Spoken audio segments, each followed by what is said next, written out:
بسم الله الرحمن الرحيم.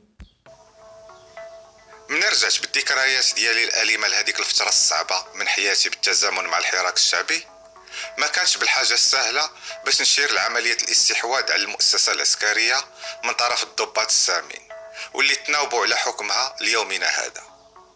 هذوك المرضى النفسيين بطغارين تيشوفوا الحراك بمثابة تهديد ليهم، يقدر يكون بداية المحاسبة لكاع هذيك الجرائم ديال النظام المسمى بالدولة. طول فترة الاحتجاز ديالنا في الوحدة المركزية كان الأخ صالح تعطيني فكرة عامة حول الأوضاع داخل أسوار السجن وصعوبة الحصول على تعاون من خارجه. كان يقول لي كذلك كاع التدابير اللي خاص الدار في هذه عملية الفرار الكبرى. كانت نبرة الصوت ديالو فيها مرارة وحسرة، حيث ما تقبلش هذاك التماطل واللي سمح للطغاة بتطبيق أحكام الإعدام في حق خيرات الإخوان ديالنا. كان عارف أن الحوار ديما بين الإسلاميين والجهاديين تسالي بالخلاف، فتم تأجيل هذيك العملية واللي كان من المفروض تكون قبل 31 غشت 1993. تأجلت بسبب خلاف عقيم وحجاج تافهة بين جماعة الشرق وجماعة الوسط. غلب دور المترجم لهذاك الفشل، حيث بالتأكيد أن مخططي عملية الفرار تعلموا كيفاش يحطوا الخلافات ديالهم جانبا في مواجهة العدو المشترك، وفهموا أن قيادة سعيد مخلوفي لا نقاش فيها، وأنه من المستحسن يكون العملية أمير من نفس المكان متواجد داخل السجن. وهذا الشيء اللي طرا. الأخ صالح كان الأخ الأصغر للعقل المدبر وقائد العملية اللي رونت الدنيا في قلب سجن لامبيز، وعطت ضربة قوية لأجهزة مخابرات عبلة وشوهاتها. بقينا مجموعين لمدة شهرين في نفس الزنزانة، وما عرفتش واش كان داك الشيء صدفة ولا بتأثير عوامل أخرى ما كنتش عارفها. رغم كل القناعة الموجودة في هدرته والثقة الكبيرة ديالو، بقى عندي الشك في أعماق باطني، وبقى صوت خفيف تيقول في دماغي واش يقدر هاد الشاب الغير مدرب من الجماعات المسلحة يهاجم ويستولي على قلعة بحال لامبيز. وفي نفس الوقت كنت كنفكر أنه من الجنون نفيق كل صباح ولقى راسي مورا هاد الأسوار ديال هاد الحبس. كل ليلة كنت كندور هاد الأفكار في راسي اللي ما كانش يدور فيه غيرها. ما قدرتش نقنعه بإمكانية تنفيذ الخطة دون الوصول لنجاح العملية. كانت عملية تغيير الزنزانات المتكررة داخل السجن عبارة على إجراء أمني لمنع تشكل جماعات منظمة. في اليوم الموالي جاء الدور ديالنا باش نتحولوا لزنزانات أخرى في وحدة أقل صرامة من حيث ظروف السجن. كانت هاد الزنزانات واسعة ونقية وفيها ناموسيات مصفوفة وحدة فوق الأخرى لأربعة المسجونين. ولاو عندي رفقاء الزنزانة، واحد من الجزائر العاصمة وجوج من قسنطينة. ظروف الاعتقال تحسنت شوية، كان عندنا شرجم تنطلو به على الشانطي وكنتمتعوا بمنظر الطوموبيلات. كنا كذلك نقدروا نهضروا مع بعض الحراس ملي كيتسدوا الزنزانات، حيت كان الفضول قاتلهم تيبغيو يعرفوا آخر أخبار التمرد المسلح. مني طرا هاد التغيير ما بقيتش كنتلاقى بالاخ صالح، لكن كان ديما تيصيفط لي رسائل مشفره عبر شخص اخر. باش نكون صريح مع المستمع، انا كنعترف ان التخطيط لمساله الهروب كانت في غايه السريه، كنت فيها بحال الغادي في الضبابه، وهذا الشيء كان شيء مؤسف بالنسبه لي، حيت كنت بغيت نعرف تفاصيل اكثر. وكجواب على تساؤلاتي الملحه، طراو جوج واقعات خلال جوج سيمانات غنعاودهم لكم. كنا كنصليو صلاة العشاء مني توقف أحد الحراس حدا الشرجم وبدا تيطلع علينا، ولاحظ أن العاصميين تيقصروا صلاتهم في حين أن القسطنطينيين والباتنيين تيكملوها. وغير سالينا شاور ليا بلا باقة باش نقرب ليه وسولني علاش الاخرين ما تيكملوش صلاتهم. قلت ليه هادوك من قسطنطينة وتعتقدوا أن تقصير الصلاة اختياري فقط. رد وقال أنا من باتنا وبالضبط من تعزولت وتنقصر في صلاتي بسبب الظروف. بهاد الكلمات اللي قالها عن دراية بدا الدم تيجري في عروقي بسرعة خيالية، وبدات كتجري مع أفكار صالح في راسي. كنت محتاج باش نجلس بوحدي ونتأمل داكشي اللي سمعت مرارا وتكرارا. الحادثة الثانية طرات في نفس الظروف تقريبا. كان الليل ومتأخر بشوية على المعتاد، بقينا حنا الربعة في الزنزانة كنقرقبوا الناب وكندوزو بواحد الحلويات خفيفة، وكنفك كل المعلومات اللي وصلتنا حيت كان نهار ديال الزيارات. توقف حارس اخر كان شاد الليل لبضع دقائق حدا الشرجم ديالنا باش يشوف شنو تنديرو. قرب وقال لي واش انت من الجزائر العاصمه؟ قلت لي قال لي منين بالضبط؟ قلت لي علاش كتسول؟ قال لي عارف انك من القبه. كانت غتجيني لا كريز مني سمعت القبه. قلت لي انا من القبه كيفاش عرفتيها؟ ضحك وقال: واش غتقدر تخدم الكالاشنيكوف الا جبتها ليك؟ بلا ما تسنى الاجابه ديالي كمل طريقه ومشى للوحدات الاخرى اللي كان حاضيها. بقيت مسمر في بلاصتي بحال التمثال حبس فيها دماغي على التفكير، حيت ما بقيت فاهم والو، ما بقيتش قادر نجمع حتى فكره. بعد هاد المحادثه القصيره بقيت صامت كنتامل لفتره طويله، كنت كنحاول نفهم المعنى الدقيق وفحوى الرساله اللي بغى يوصلها ليا. كان فك الشفره سهل وخطير، كانت الكلمات بسيطه لكن الواقع ديال معناها عميق. داكشي علاش قررت الاتصال بصالح وطلبت منه يلقى شي طريقه يجي لعندنا للزنزانه، ولقى ما هو ما احسن. فبعد يوم الزياره الموالي قدر يقنع رئيس السجن يعطيه بضع دقائق في الساحه ديال الوحده ديالنا باش يعطيني طرف من الماكله بحجه انه كاع ما كتجيني زيارات بزاف. في اقل من 5 دقائق كانت كافيه لتهدئ المخاوف ديالي، لكن الاخبار اللي قال كان الاثر ديالها عليا بحال شي قنبله. البلان فيه تواطؤ مسلح من داخل السجن. هذا التوجيه نحو زنزانات جماعية مع تغيير المعتقلين بشكل عشوائي خلانا نقضيو 6 أسابيع في ظل نظام سجني مريح وجيد. وفي هذه الفترة تلاقيت بفيصل، وفيصل أحد أقارب مدير السجن، ربطتنا صداقة جيدة. كانت يعاود لي الهضرة ديالو مع عمال إدارة السجن. واحد النهار من يرجع من مكتب المدير عاود لي على شنو طرا بيناتهم حول شخصية علي بن الحاج، واللي كان قضى هنا في الثمانينات عقوبة حبسية في سجن لامبيز، واللي كانوا عمال السجن تحترموه وتعترفوا به كقائد نموذجي. قال لي كذلك عن واقعة طرات مع زعيم بربري كان علي بن الحاج فيها موقف لا يقبل الحياد. ففي خلال شهر رمضان كان الزعيم البربري سعيد سعدي كاع ما تيصوم وتستفز الحراس بتصرفات بغيضة، حالته حالت هادوك اللي تستفزوا مشاعر الصائمين في ساحة تيزي وزو. وبعد عدة انذارات قرر مدير السجن يحطو لمدة أسبوع في زنزانة تأديبية. بعد ما عرف الشيخ علي بن الحاج بهذا الإجراء التأديبي اللي اتخذ ضد هذا الراجل اللي غيولي من بعد حليف لدائرة الاستعلام والأمن، هدد الشيخ علي هو والإخوة اللي معاه باللجوء للإضراب إلى ما تلقوش الراجل على الفور. مدير السجن استدعى علي بن الحاج للمكتب وحاول يقنعه أن العقوبات كان وفق إجراءات التأديبية، وأن الخطأ اللي ارتكبه السجين كان مخالف لأحكام الشريعة الإسلامية. لكن الشيخ علي فند ادعاءات المدير بعدم وجود نصوص يمكن تعاقب المعتقل بسبب رفضه للصوم في رمضان، وأصر على الإضراب هو والزملاء ديالو.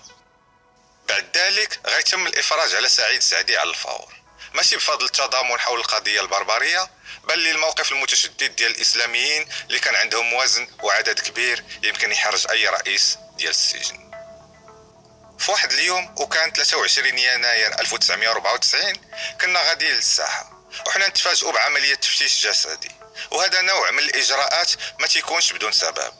هذا التفتيش اللي ترتبط ارتباط وثيق بالحياة في هيئة السجن، ما تيطراش عن طريق الصدفة، وأكيد إجراءات أخرى غتتبعو. في هذاك الوقت اللي كانوا تيفتشونا فيه فريق اخر كان تيفتش الزنزانات وممتلكات الشخصيه ديالنا. كنا 40 سجين ووتيره التفتيش كانت بطيئه، فاتت على الاقل شي ساعه. كان الانتظار طويل ومرهق، وكنا كنحاولوا نخمنوا شنو كاين مورا هاد الحركه، تغيير داخلي ولا تحويل شي مؤسسه اخرى. كنا كنتمناو ما يكونش شي نقل او تغيير للمؤسسه العقابيه، ماشي خوف من سجن واحد اخر، لكن كنا خايفين من سوء المعامله ديال رجال الدرك اللي كانوا غادي يمشيو معنا اثناء التنقل. بعد ساعتين من الانتظار بين خوف وامل طلبوا منا اخيرا نرجعوا للزنازين ديالنا باش نجمعوا حوايجنا، حيت اداره السجن قررت تغيير في توزيع المساجين. داكشي علاش غيكون تغيير داخلي حسب لائحه قوانين السجن. ضابط من ضباط السجن وصل للموقع بقائمة إعادة التوجيه. تقرات القائمة بصوت عالي. النزلاء اللي تسمعوا سميتهم تخرجوا من الساحة في صف تحت عشرات الحراس لبلاصتهم جديدة. تم اختيار السجناء بشكل عشوائي بلا تدقيق في التهمة ولا مدة الحكم. بعد 5 دقائق من المشي دخلنا بلاصتنا الجديدة، وهي عبارة على قاعة كبيرة فيها 60 ناموسية. قاعة فسيحة وجيدة التهوية، لكن قديمة وغتريب بحال المباني اللي خلاتها فرنسا. من المعروف أن التأثير النفسي للسجن يوم بعد يوم وعام بعد عام تيدير تغيير جذري في شخصية السجناء ديال قضايا القانون العام.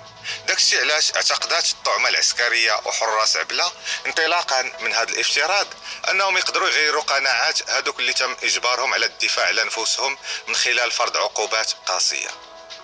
داروا غلط كبير من يصيفطوا جنود تم تجنيدهم من عائلات ومناطق مدقعة الفقر باش يرتكبوا مذابح جماعية في البلدات الصغيرة القريبة للمدن الكبرى. الهدف غبي وهو تشويه سمعة حفنة من المتمردين المصممين على الدفاع على أنفسهم بضراوة. خطأ في الحكم على الناس غادي يعلموه أفراد الشعب لولادهم في الديور وفي المدارس وفي جميع التجمعات والجمعيات. هذاك الخطأ الفادح في الحكم من قبل الجنرالين خالد نزار وتوفيق مدين واللي كلف الشعب الجزائري ما لا يقل على 300 ألف روح مشات عند الخالق ديالها. قبل نهاية منتصف النهار كنا صافي تأصالينا في هذيك الغرفة الجديدة. أعطينا الأولوية لكبار السن والمعوقين في اختيار الناموسية والموقع. من بعد اتفقنا على قواعد معينة لحياة مشتركة مريحة، حياة السجون. من بين سكان الجزائر اللي واصل العدد ديالهم 44 مليون نسمة، أغلبيتهم كاع ما عاش مأساة العشرية السوداء إلا عبر وسائل الإعلام والدعاية المفبركة على الطريقة الروسية. غيكونوا غير 2 ولا 3 ديال المليون جزائري اللي غيكونوا عارفين النسخة الحقيقية ديال هذيك الأحداث، وهذه النسخة كتحاول المؤسسات اللي سيطرت عليها الشرطة السياسية تخفيها بشكل يائس. قضينا فترة الظاهرة كاملة وحنا تنرتبوا الغرفة وتنرجعوا الحياة لهذا المكان الكئيب اللي غيكون شاهد على معاناة الآلاف ديال المعتقلين عبر التاريخ. اختارينا أنا وصالح أماكن بعيدة على بعضياتنا باش نتفاداو أعين المتطفلين وما نخليوش شي حاجة للصدفة. وشد راسك أبا، حيت صالح قال لي وبسرية تامة أن عملية الفرار غطرة مباشرة بعد إطلاق سراحه، وغيكون هو الرجل الثاني وراء أروع هروب في التاريخ. وبالفعل طلقوا سراحه في 20 فبراير 1994، وتصدمت ملي اختاروني بلاصتو نتولى الدور ديالو في السجن. بزاف ديال المواطنين ما عارفينش الحياة كي دايره في الحبس، وما عارفينش الاستفزازات والتجاوزات وسوء المعاملة اللي تقدر تتعرض لها. حراس لامبيز كما الجميع كانوا عارفين أننا ما كناش سجناء عاديين. البعض اعتبرونا سجناء سياسيين، والبعض الآخر تبنى موقف خل الموقف اللي خداوه الحركيين أيام المطالبة بالاستقلال، واللي كان تبنى دعاية عصابة القضاة المقنعة عملاء العسكر، وكانوا تيعاملونا بقسوة نفس معاملة الزبانية. مني كتفيق في الصباح بين هادوك الحيوط كاع ما كتعرف واش هذاك النهار غيكون مزيان ولا لا، تيخليوك ديما مبرمج وسط عمليات البحث والتفتيش اللي ما كتساليش. في 23 فبراير 1993 ما كان الصباح جميل. مجموعة ديال الحراس غيوقفوا عند مدخل المجمع اللي كنا محبوسين فيه. كان من المقرر إجراء تفتيش صارم قبل وجبة الإفطار. غيقلبونا جسديا وغيقلبوا فين تنعسوا في الغرف ديالنا وفي الأغراض وموادنا الغذائية. بقى البحث في الغرفة مدة طويلة بشكل غير عادي. الضابط لاحظ أنه طول والصبر ديالنا بدا يقل، خصوصا أنه ما لقاو والو. هو يقول الجنود ديالو أي صافي كلشي يخرج سالا تفتيش. من الطبيعي تكون عملية تفتيش في كاع المؤسسات العقابية، لا تكون مواد محظورة ولا أدوات حادة، لكن في سجن لامبيز تحول هذا الإجراء لوسيلة لتلبية رغبات نفوس بعض حراس السجون المتعودين على الخنوع، كوسيلة لإشباع رغباتهم النفسية المريضة من تحرش وإهانات. رونوا الدنيا ورموا البطانيات في الارض وقلبوا كاع المضارب وشتتوا الادوات والمواد الغذائيه في الارض، ردوها فوضى حقيقيه. خلطوا عن عمد السكر بالملح والزيت بالخل، سلوك تبين مدى المرض النفسي اللي عندهم. امام هذا الضرر ما كانش يمكن يتسكت عليه، ورفضنا ندخلوا للغرف حتى تجي اداره السجن تشوف شنو هذا الشيء اللي داروا الموظفين ديالها. بما اننا تنهضروا على السجون بغيت نقول لكم على الماكله فيها، وصدقوني انه حتى في اوروبا الماكله في السجون بلا مذاق، تيعطيوك غير باش تعيش. وحيت حنا في الجزائر حتى هذيك الحصه اللي تيعطيوك ناقصه ب 70% من الحصه في باقي السجون خارج الجزائر. الاداره صيفطت الضابط يشوف شنو طاري وسمع لينا ووعدنا باش ما تكررش هذه الفوضى وباش ندخلوا لبلايصنا. كانت وصلت 3 ديال العشيه، دخلنا وبدينا تنرتبوا عاوتاني حوايجنا وتنرتبوا في الغرفه ديالنا، وعادت الحياه لطبيعتها. وحتى العلاقه بين المعتقلين والموظفين هدات حتى 27 فبراير 1994. بمجرد فتح وحدات الإقامة ديالنا وبعد ما بقاو تعيطوا على الأسماء باش ياخذوا وجبات الإفطار، طلب منا أحد الضباط وكانت في يديه لسه باش نوقفوا جوج في وسط الساحة، وكان خاص ينادي على 30 اسم المعتقلين خاصهم يجمعوا حوايجهم بالزربة حيت غيحولوا بعض المساجين كإجراء انتقامي لخرق قوانين إدارة المؤسسة. هاد الهوراء والتخربيق اللي ما تيفهموه غير هما اللي خلقوه، وباش يعقدوا الامور كان التحويل لغرب الجزائر. طلع لي الدم مزيان، خطة الفرار في خطر، حيت قبل ما يخرج صالح هادي يومين كلفني بمهمة جديدة داخل السجن. بعد ما تنشروا اسماء المغادرين رجعنا للقاعة ديالنا، رجعنا باش نجمعوا غراضنا والحراس تيغوتوا علينا باش نزربوا. اختاريت اسرع طريقة حسب تقنيات السجن، وهي نشر البطانية على الارض بحال كل شيء، وندير فيها كاع حوايجي واغراضي في الوسط، ونربطها بحال رزمة ونديرها على كتافي بحال اللي كانوا تيديروا جدودنا. معارضة النظام عندها ثمن، وحنا كندفعوه حتى في السجن، ولا غيوضرونا لوجهة مجهولة. داونا المركز العبور حدا البوابة الرئيسية تحت إشراف الضباط والحراس، خطوات قليلة من الحرية.